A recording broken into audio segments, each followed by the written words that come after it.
दोस्तों, हम लोग छोटे छोटे गुनाह करते हैं और जिसका कुछ गुनाह ऐसे हैं जिसका अंदाज़ा भी नहीं है बहुत सारे लोगों को कि ये गुनाह में शामिल है।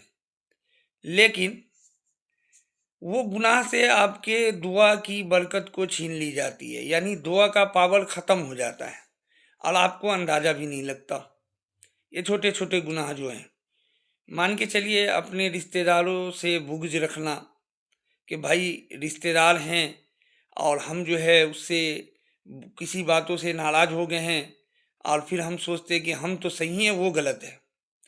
देखिए, माफ़ी मांगने वाला माफ़ करने वाले से ज़्यादा बड़ा है। तो अगर हमें लगे, आपको लगे, किसी को भी लगे कि हमने फला आदमी हमसे नाराज़ है, तो उससे जाके मिले। भाई हमसे कुछ ऐसी खता हो गई, कोई कुछ ऐसा कड़वा मैं बोल दिया जो आपको बुरा लगा, तो मुझे माफ़ कर दीजिए। और ये बहुत छोटी बात है। लेकिन अगर इस चीज़ों को हम छोड़ देते हैं, अल्लाह ना करे हमारे या उसमें से किसी की मौत हो गई और अगर इसका आखिरत में हिसाब होगा तो हम बुरे फंस जाएंगे। तो इसीलिए हमें आपको ये चाहिए कि हम लोग अपनी ज़बान को मीठा करें। इससे आपके घर में, आपके रिश्तेदारों में, आपके ख़ानदान वालों में, आपके पड़ोसियों में जो है आपकी इज्जत बढ़ेगी। अल्लाह तबारक तआला दुनिया में इज्जत बढ़ाएगा। लेकिन यही ज़बान के बोल हैं जिसको आप कड़वा बोलेंगे, आपके आस पड़ोस वाले, आपके रिश्तेदार वाले, आपके बच्चे, आपकी बीवी, आपके वालिदैन सब नाराज़ रहेगा। दुनिया भी आपकी अच्छी नहीं लगेगी और आखिरत तो बिखर ही जाएगा।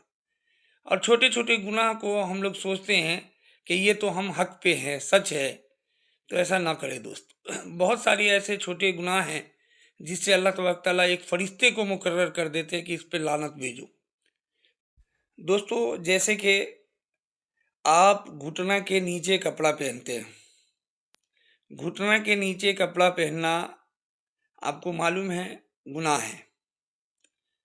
और आप घुटना के नीचे जब तक आपका कपड़ा रहता है तब तक अल्लाह तबारक तआला एक फरिश्ते को मुकर्रर कर देते हैं कि इस पे लानत भेजो। और इसको हम आम तौर से कुछ समझते ही नहीं कि ऐसा कुछ नहीं हो रहा है। ये क्या है भाई? ये कोई बात नहीं है। और बहुत सारे लोगों को इस चीज़ों की जानकारी भी नहीं है कि घुटना के नीचे कपड़ा पहनना जो है कैसा है। और ये छोटे छोटे गुनाह जो है दुआ की ताकत को कमज़ोर कर देते हैं। आप किसी को सलाम नहीं करते और आप सोचते हैं कि हम बहुत अच्छा कर रहे हैं। भाई पहले हम लोग का ज़माना था, जब हम लोग छोटा छोटे हुए करते थे, तो हम लोग अगर सलाम नहीं करते तो सामने वाले टोकते भी थे, लेकिन सामने वाले टोकते भी थे कि फला का बच्चा सलाम नहीं करता है। और आज के वक्त में हम देखते हैं कि भाई बहुत सारे बच्चे हैं और अपने से बड़े जा रहे हैं, उसको सलाम करना ही भूल गया है। ये क्यों हो रहा है? क्योंकि उनके वालिदैन इस तरह की तालीम नहीं दिया और उसको एक हल्के में ले लिया कि भाई इससे कुछ नहीं होता। सलाम करना जो है ये बस बस करना है तो कर दो, नहीं करना है तो कोई बात नहीं है। ऐसा नहीं है। ये भी बहुत बड़ी इबादत है।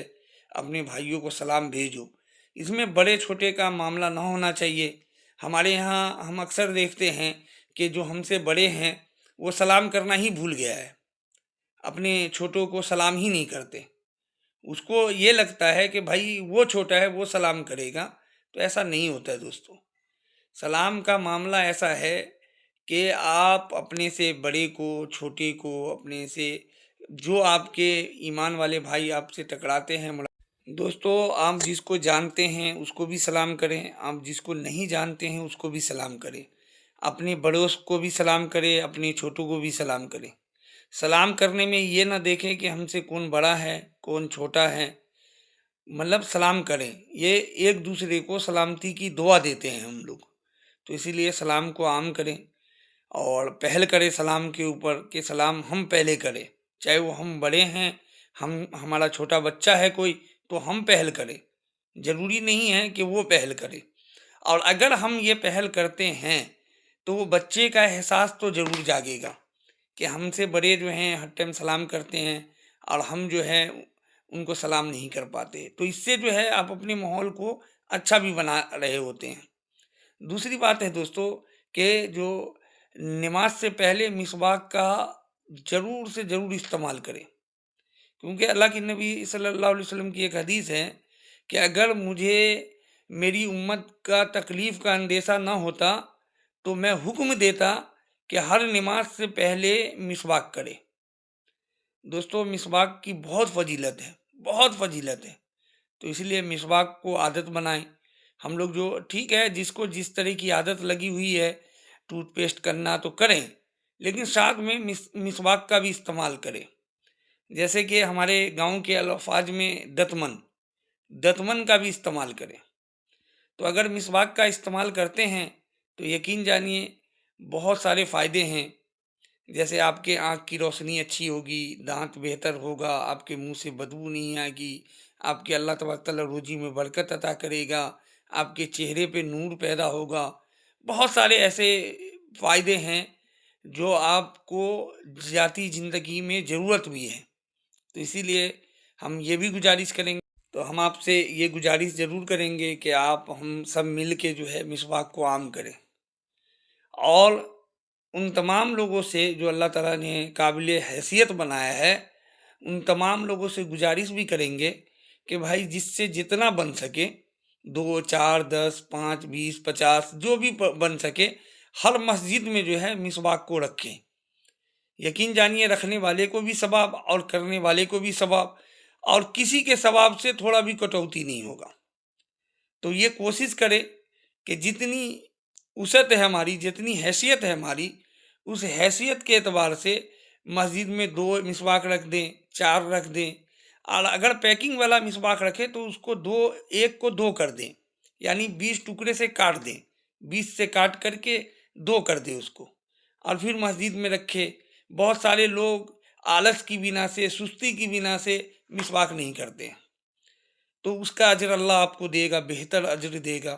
تو اپنے مسجدوں میں ضرور خیال رکھے کہ مسواک ہونا چاہیے، جس کی جس حساب کی حیثیت ہے اس کے حساب سے آپ جو ہے مسجدوں میں اس کو رکھیں، تاکہ اللہ اس کا اجر اور اس کا بدلہ اچھا دے آپ کو، اور ایک امت میں یہ پیغام پہنچے کہ بھائی مسواک کرنا ضروری ہے اور مسواک کی عادت بن جائے۔ بہت ساری حدیث میں مسواک کے فضیلت کو بیان کیا گیا ہے، لیکن بس میں آپ کو چھوٹی چھوٹی موٹی موٹی باتیں بتاتے چل رہا ہوں، تاکہ اللہ تبارک تعالیٰ ہمیں بھی اس پہ عمل دراز کر دے، اللہ آپ کو بھی عمل دراز کر دے۔ اپنے دوستوں میں، اپنے بھائیوں میں یہ ویڈیو کو پہنچائے، اور ہمیں بھی اس ناچیز کو بھی دعا میں یاد رکھیں، اور ان چھوٹی چھوٹی گناہوں سے بچنے کی کوشش کریں۔ اللہ تبارک تعالیٰ ہمیں آپ کو عمل کی توفیق دے۔ اللہ جو بھائی ہمارے ان چیزوں کو کرتے ہیں اللہ اس میں برکت دے، اور جو نہیں کر رہے ہیں